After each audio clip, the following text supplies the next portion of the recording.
verdade. E a gente tem um número grande desses casos, Um número né? muito grande, que vivem dificuldades, são casais sofridos e que vivem uma segunda união com responsabilidade, com seriedade, participando da vida da igreja, da sua comunidade, união muitas vezes já vivida há muitos anos e que, no entanto, não podem se aproximar, né, da mesa da comunhão, não podem aproximar-se da confissão.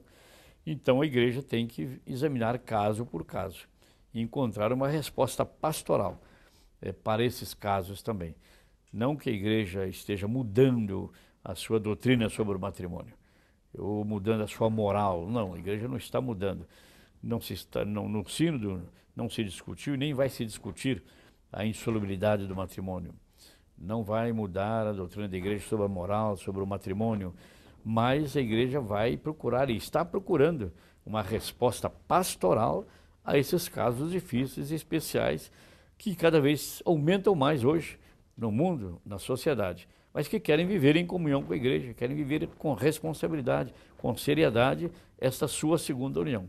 Então, a igreja não vai estabelecer uma norma geral para todo mundo, mas vai dar alguma orientação para que, dentro de certas condições, cabendo um discernimento ao bispo, ou alguém que o bispo designar para acompanhar o casal, então, para no final, quem sabe, ter uma resposta para esses casais que até permitam, em casos especiais como isso, e sob certas condições, aproximar-se da comunhão e do sacramento da confissão. Porque a gente vê que nós estamos falando de Nossa Senhora, não é, Dom Raimundo? Certo. Que é mãe. E a igreja é mãe, não é? Sem a dúvida igreja, nenhuma, como mãe, olha cada filho de modo especial. É isso que o senhor está nos dizendo. A igreja é mãe, e o Papa Francisco tem insistido muito, que a igreja tem que ser como que uma espécie de campanha, né? Ou de hospital de campanha que acolhe todos os seus filhos. Feridos, machucados, entende? Que precisam então desse amor, dessa ternura da igreja, entende? Então, e o próprio Cristo, né, nos dá esse exemplo de ternura, de bondade, de misericórdia, sobretudo para com os pecadores, para com aqueles que eram considerados pessoas de segunda categoria, os publicanos, os cobradores de impostos, as prostitutas. No entanto, Jesus não despreza, não rejeita nenhuma dessas categorias de pessoas, pelo contrário, se aproxima delas, vai ao encontro delas e busca transformá-las, mudá-las para que elas tomem um novo rumo em sua vida. Então a igreja de hoje tem que ser sinal desta misericórdia, dessa bondade, dessa ternura de Deus para com as pessoas. E também um sinal dessa ternura, dessa maternidade, vamos dizer assim, de Maria, né?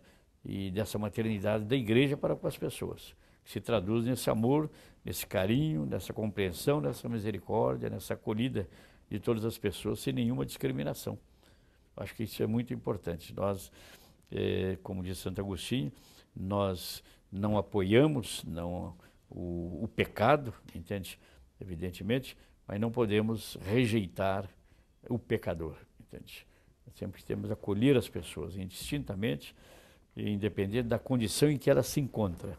Ela é uma pessoa humana, ela é criada à imagem e semelhança de Deus. Por isso merece o nosso amor, nosso respeito, pela sua dignidade mesmo enquanto imagem e semelhança de Deus. Tenho certeza que, como eu, você está muito feliz em ouvir essas palavras que Dom Raimundo acaba de dizer em nome da nossa querida Igreja Católica, não é? Em nome da nossa igreja, da qual nós fazemos parte, da qual nós somos membros. E nós ficamos também imensamente felizes, mais felizes ainda por sermos o corpo místico do qual Jesus é a cabeça. Nós só podemos agradecer a Deus de termos nascido numa família católica, ou de sermos católicos, de participarmos, de pertencermos a essa igreja que é mãe, que é nossa mãe. E as palavras de Dom Raimundo nos enchem de alegria, enchem o nosso coração e fortalecem a nossa fé, como a gente fica ainda mais feliz. E uma coisa leva a outra, né, Dom Raimundo? A gente vai falando aqui dos tesouros da nossa igreja, da misericórdia que brota do coração de Jesus para a nossa igreja. E nós vemos também que o nosso ano não pode começar sem os sacramentos, não é, Dom Raimundo? É muito importante também os sacramentos na vida do cristão, na vida do católico, entende? São meios pelos quais Deus nos comunica a sua graça, né? A sua vida divina. O sacramento é sinal, né? Eficaz da graça de Deus. E é uma maneira de Deus estar conosco em todos os momentos, em todas as etapas da nossa vida. Desde o nascimento, né, no batismo, prossegue depois, quando crescemos um pouco mais, na Eucaristia, depois na Crisma, depois para quem abraça um determinado estado de vida, ele está presente, né, no matrimônio, na ordem, e está presente diariamente também na nossa vida de pecadores, com a sua graça, com a sua misericórdia, com o seu perdão, através do sacramento chamado da misericórdia, ou do sacramento da confissão. Acho que é muito importante. São esses meios pelos quais Deus nos comunica a sua graça, e que nós não podemos realmente nos esquecer de nos aproximarmos dos sacramentos. Sobretudo, eu diria, é claro, depois do batismo e da confirmação, não deixarmos de participar da Eucaristia. A Eucaristia é fundamental na vida do cristão. É o centro da vida do cristão, centro da vida da igreja, né? O padre Hurtado, né, um santo jesuíta chileno, ele dizia que a missa era a sua vida, e a sua vida era a missa. Então, é muito bonito. Então, a Eucaristia constrói a igreja, edifica a igreja. Tudo, né, todo o nosso trabalho pastoral, evangelizador, converge para a Eucaristia. E, ao mesmo tempo, toda a força, todo o dinamismo evangelizador, missionário da igreja, emana da Eucaristia. Portanto, é fundamental participar da Eucaristia, estar unido a Jesus Cristo através da comunhão, comungando do seu corpo, porque, como diz Jesus no Evangelho, né, ele é a videira, nós somos os ramos. Se nós não estivermos unidos a ele, a videira, como o ramo está unido à planta, a árvore melhor, o tronco, e por isso participa da vida do tronco, né, que vem pelas raízes, assim também nós estamos separados de Cristo, né, não nos aproximando dele, da sua graça que ele nos oferece, do seu perdão, e sobretudo de nos unirmos a ele na Eucaristia, nós também nos tornamos, de certo modo, estériles na nossa vida de cristãos, né?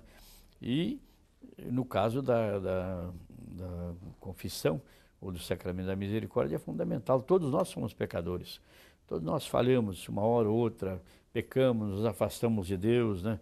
Afastamos do amor do nosso próximo, muitas vezes falhamos nos nossos deveres, nossos compromissos profissionais, ou compromissos próprios do nosso estado de vida, de casado, de sacerdote, de religioso.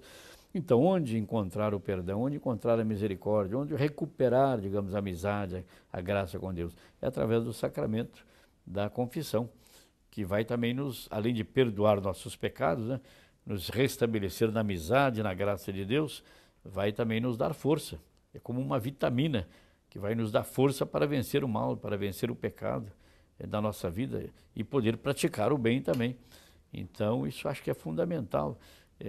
Começar o ano, né? A igreja recomenda pelo menos uma vez ao ano comungar, né, e confessar, mas isso é muito pouco, por ocasião da Páscoa, como se diz, né?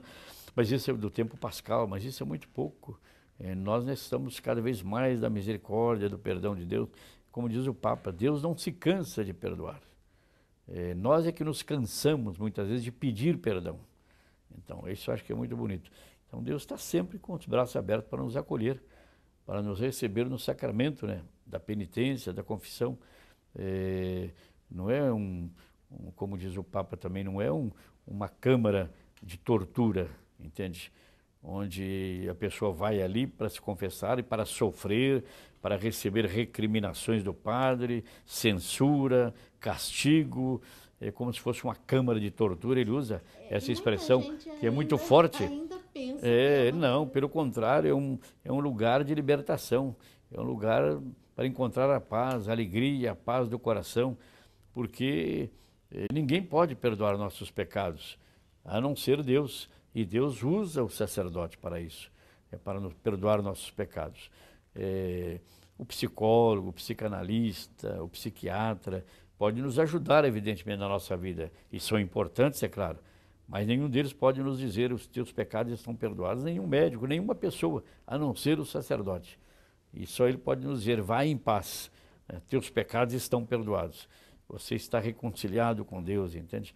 E isso nos dá paz. Muitas vezes as pessoas vivem atormentadas, sofridas, angustiadas, entende? Um vazio interior grande e não sabe aonde buscar a paz, onde buscar o consolo, o conforto.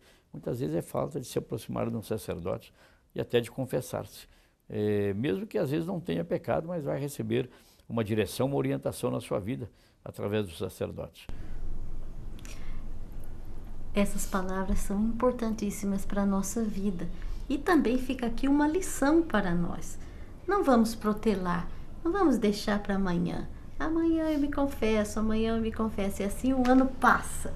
Certo. O ano se passa e nós ficamos sem buscar o sacramento da confissão. Nós estamos aqui na residência do cardeal Dom Raimundo Damasceno, aqui em Aparecida, para o nosso programa Brasil Cristão Especial, o último programa deste ano. Aliás, daqui a pouquinho já é 2015. E nós estamos falando, o nosso assunto principal, Maria, Mãe de Deus. Mas como Maria é mãe, ela nos mostra sempre o caminho, que é Jesus, e tudo que é de Jesus nos interessa.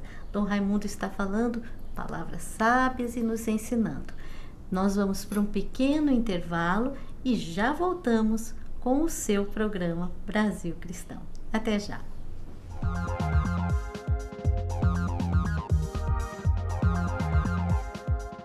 Em cada milagre eucarístico, uma proposta do pastor que olha, cura e zela por suas ovelhas. Esses e outros ensinamentos no artigo Natal e o Milagre Eucarístico, na Brasil Cristão deste mês. Confira!